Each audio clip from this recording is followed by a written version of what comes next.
Hi, I'm Dave, founder of Following Me Around, and I'm here to talk to you about, well, Christmas, hence why I'm next to the Christmas tree.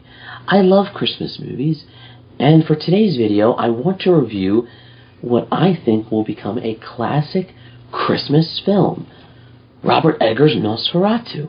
I know what you're thinking. You're thinking, Dave, in what universe is Nosferatu a Christmas movie? Well, if you've seen the movie, you know what I mean. It counts.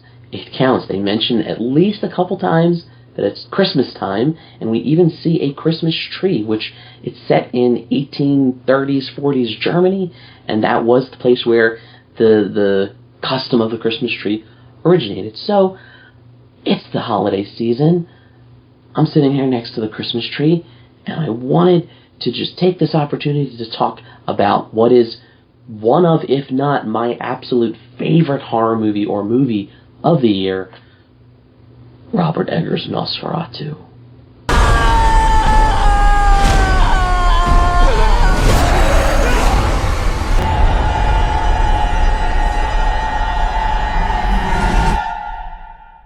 Nosferatu.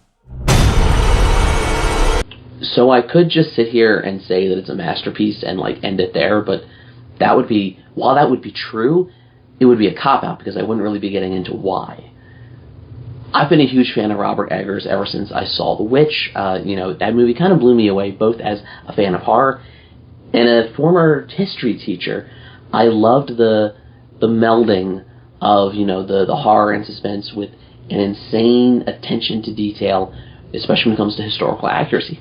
And I think we saw the same thing on display with his movies like The Lighthouse, The Northman, and then now, of course, Nosferatu. So, it's a world that feels fully lived in and inhabited and authentic, down to weird little things on set that I only know about because of cast interviews that you wouldn't know about from just watching it, but little things that help lend itself to its authenticity, this is how they actually would have done this random thing back then at this time in this place. And that's very much on display here.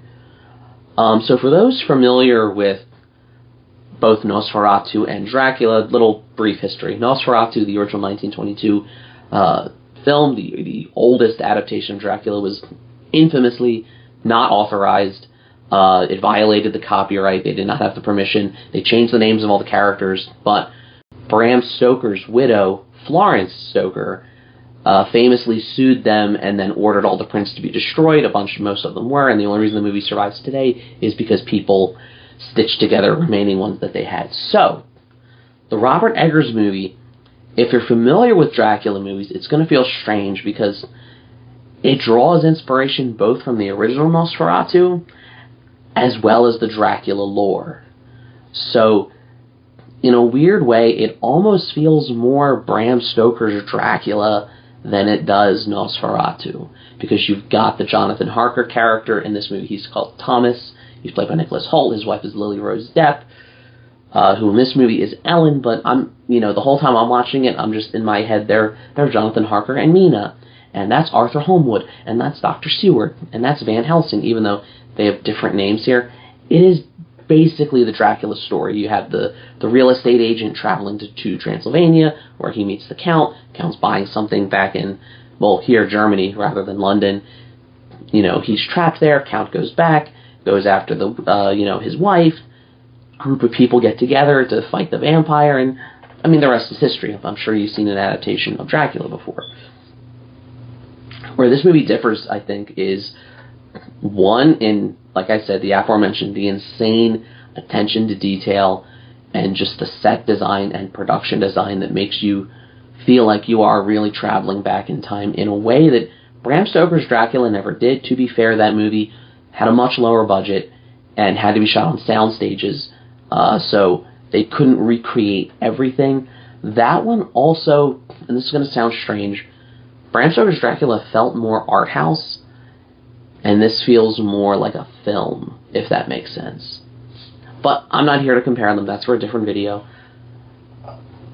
I'm here to kind of understand and analyze how Robert Eggers took this classic Dracula, or Nosferatu, because he's not Dracula.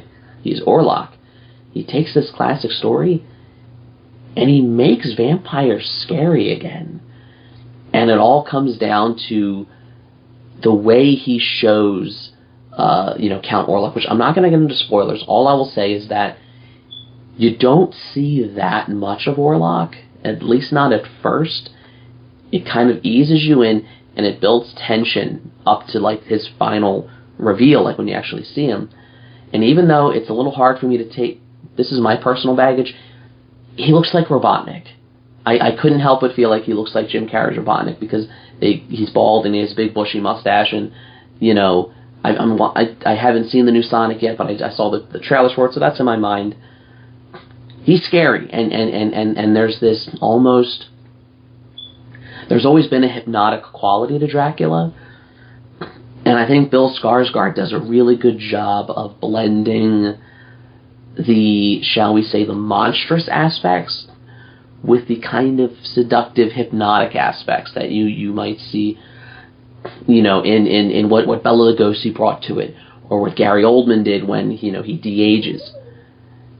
Orlock never de-ages, but he kind of pulls off both, so he's not in it that much, but he looms over it, and that's something that I think this adaptation does really uniquely, is that, and again, without getting into spoilers, it's not just that he's going after Lily Rose Depp, who I'll get to.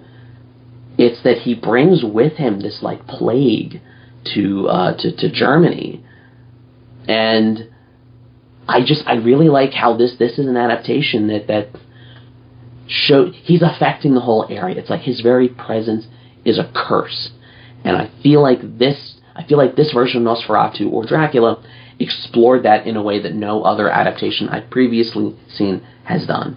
So I really, really like that, and it was something that this version could do that was unique. There's other things it does that, it's following the story, and again, it's not groundbreaking in terms of its story, because we know the beats, we know how the original Nosferatu ended, we know how Dracula ends, like you kind of know where it's going, but it feels like such a fascinating way to tell the story. And I mean, like I said, the production design, the costume design, the set design, all of them are amazingly on point. I gotta talk about this cast, because what a stacked cast of, there is not a single weak link. There is no, and forgive me for saying, because I love the guy, but there's no Keanu Reeves with a bad British accent dragging the whole thing down. Even though technically this is Germany and they're supposed to be German and they're talking British, I can overlook that.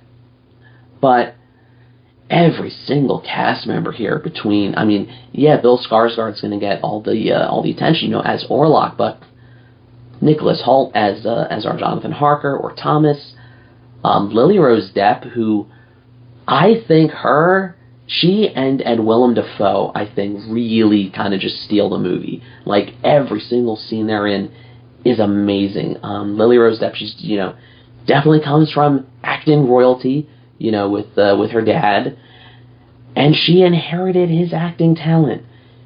You would not know that she wasn't British, and I've seen her in other things. She's come a long way since Yoga Hosers, so I've seen her in other stuff, and I would not have recognized her voice. Like, if I closed my eyes and just heard her talk in this movie, it's not just that she does the English accent, it's that she completely changes, like, the pitch of her voice. It's much higher. Like, I don't know, well, I probably can assume with the attention to detail, she probably trained with a dialect coach, and it's just, you would not know that that's not her normal voice. And she has to do a lot of heavy lifting in this movie. She's the one who is kind of the subject of Orlock's gaze and curse. She's the one that has to, become hysterical, become possessed. She's the one who helps demonstrate, I think, one of this movie's greatest themes, that the horror isn't just the vampire. The horror is how people the horror is in how people and psychiatrics, and particularly women, were treated at that time.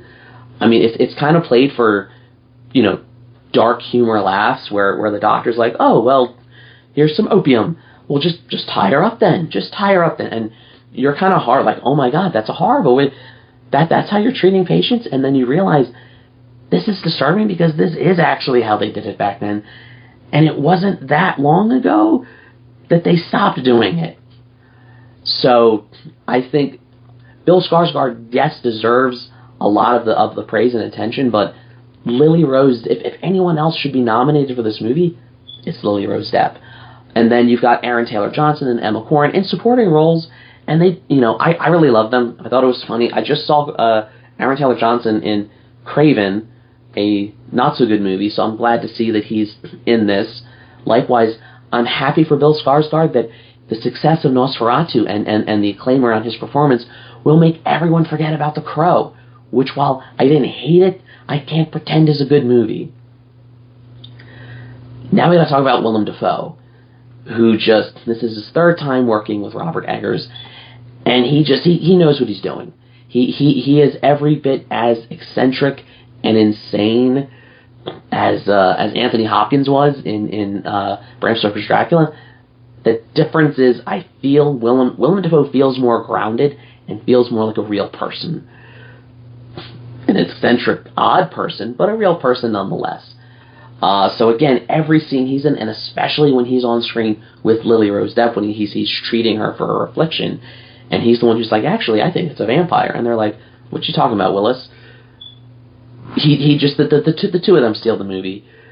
And I can't not mention Ralph Ineson, who was previously in The Witch as our doctor character, who, again, some of the horror comes from, he's like, no, we're a modern hospital.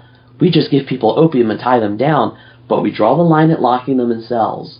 And it's like you can see that from his perspective, that is very modern, even if to us it feels very archaic and horrifying. So, again, I can't praise this movie enough. It's definitely going to be right at the top of my list when I do my top 10 horror movies of the year, so stay tuned for that video. And Robert Eggers, just let him do everything. Let him make whatever he wants to make and do whatever he wants to do with it. Because Nosferatu it's amazing. It's creepy. It's disturbing. It's scary. Vampires have not been scary for a very long time. And it's not in what they do. It's in how it's presented and the tension and suspense it builds. Again, I don't want to spoil anything. There's one scene that you're watching and you're like, oh my God, I can't believe they crossed this line. And I can't believe they're showing it. So definitely, check out Nosferatu. These are just my thoughts. This is just my review. I would love to know what your thoughts are. Let me know in the comments. Like, share, subscribe. All the YouTube stuff. If you don't, you may end up under the spell of some Transylvanian count named Dracula. Orlock. And as always, every day, it's Christmas or Halloween.